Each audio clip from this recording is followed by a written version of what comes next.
What is up, guys? Today I want to talk about some of my favorite gaming phones in the $200 to $400 price point. So let's go ahead and get started. One of my favorite phones on the list is the LG V40. I just think this comes in at a great price right now, and I have reviews and videos on all of these phones if you guys want to check that out on the channel. So this phone, renewed version that I have, cost me around $220, and you can get the brand new version for around $325. So I think this is a definite steal.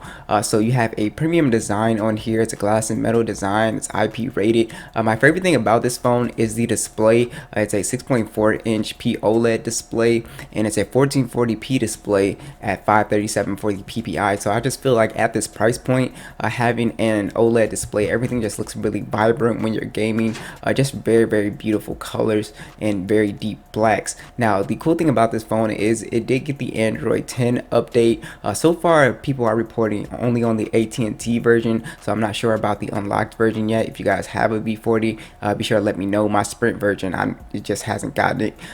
So you do have the Snapdragon 845 and Adreno 630. So basically what that means is you can pretty much play most games on high settings, if not all of them. The games that I've tested, Call of Duty Mobile, Fortnite, PUBG, all play on high settings on this phone, and it is a really awesome experience. So you do have micro SD support, which is always nice, along with 64 gigs of internal storage and 6 gigs of RAM. Now this phone also has a really great audio experience. You also have a really nice boombox speaker on here, in addition to having a quad DAC. So if you have a good pair of wired headphones in your gaming, you're going to absolutely love this phone. It gives you a really immersive experience with that quad DAC. Now this phone also has some pretty good cameras. You have a 12 megapixel standard, a 12 megapixel telephoto, and 16 megapixel ultra wide. You get 4K 30 or 60 FPS.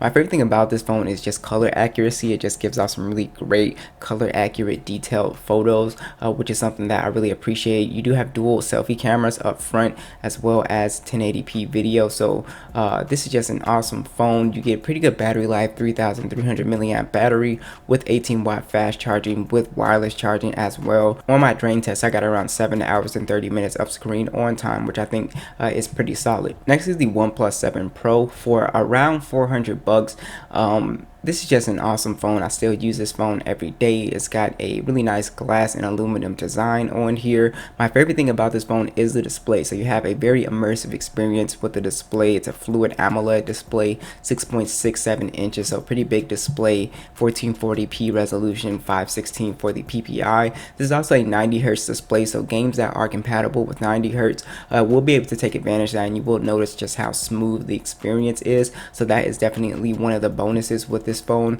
Also, just having the no notch, no interruption, it just feels like you're holding a screen in your hand, and it gives off a really immersive experience. Now you do have Oxygen OS on top of the Snapdragon 855, and you also have the Adreno 640, of course, running on Android 10.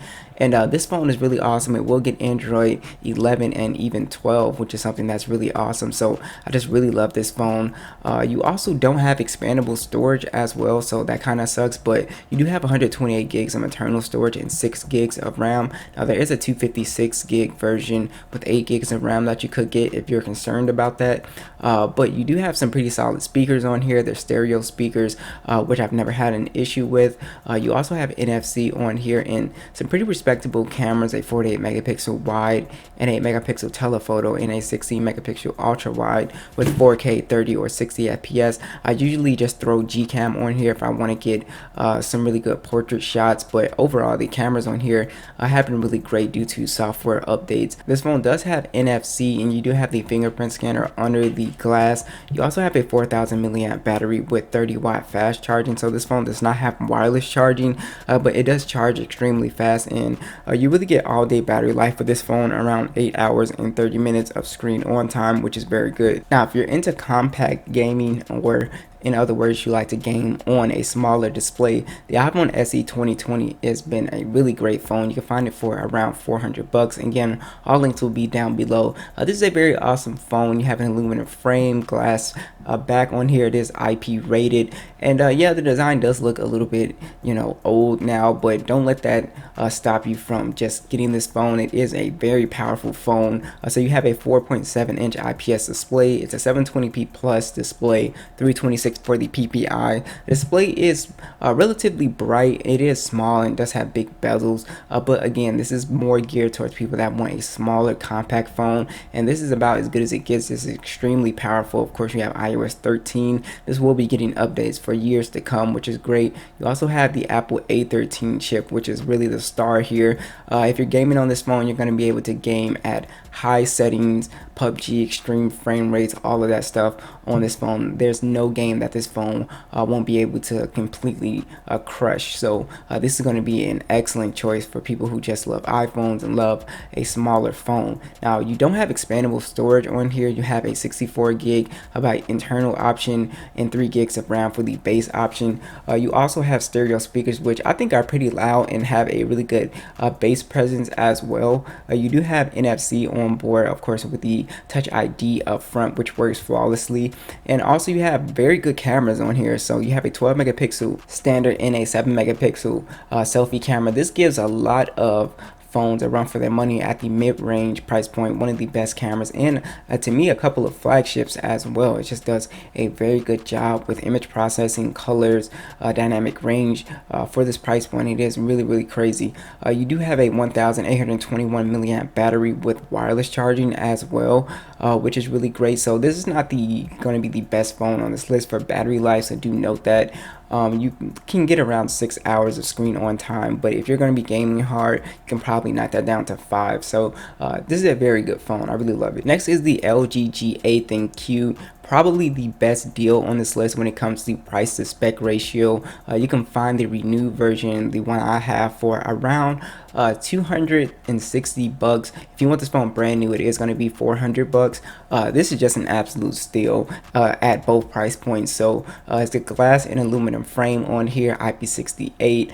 Just a beautiful design, flat camera design, something that I really love. You have the 6.1 inch OLED display, which I think is a sweet spot for people who have smaller hands like me. It's just a beautiful display. 1440p, 564 for the PPI, just crystal clear, absolutely beautiful display, vibrant, very colorful, deep blacks. You do have Android 10 on top of the Snapdragon 855 and Adreno 640.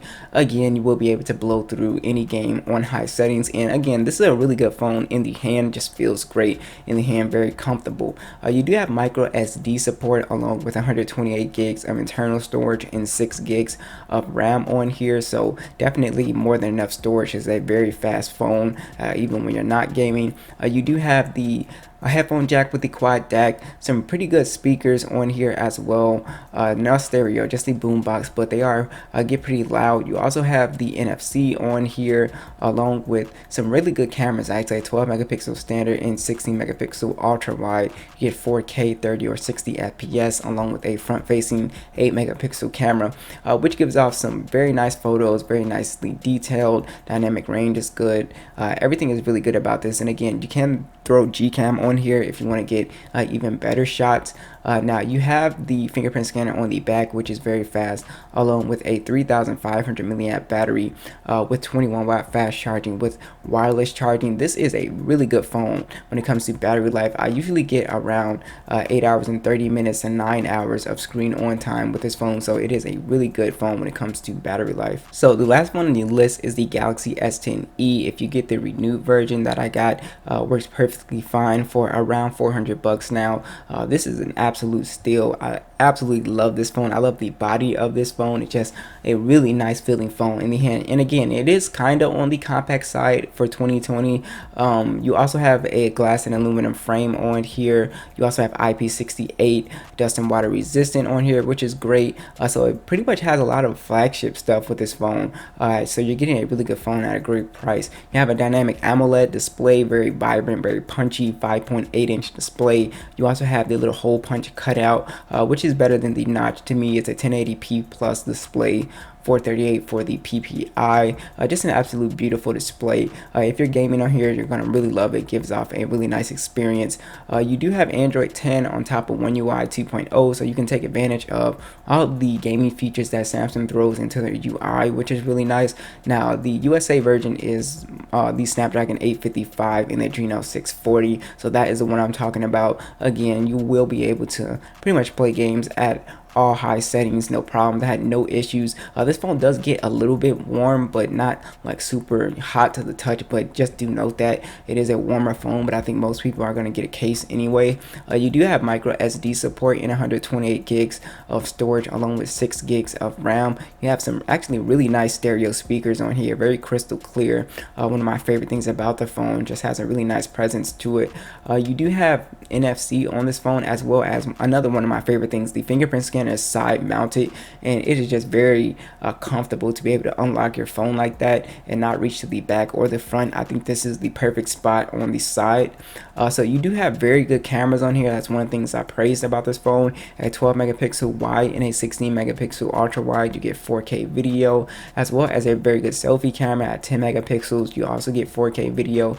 Just really good. Nice vibrant shots. Dynamic range is good. Detail is good. Color is the very punchy classic Samsung color that you get. That's an awesome camera. So you do have decent battery life, not great. 3100 milliamp battery, 15-watt fast charging. You also get wireless charging and reverse wireless charging, so you can charge other devices with this phone, which is pretty cool. For my drain test, I was getting around 6 hours to 30 minutes to 7 hours, depending on how you use it. So definitely, solid battery life to get you through the day. So this is my list. Thanks for watching, and I'll catch you guys in the next one.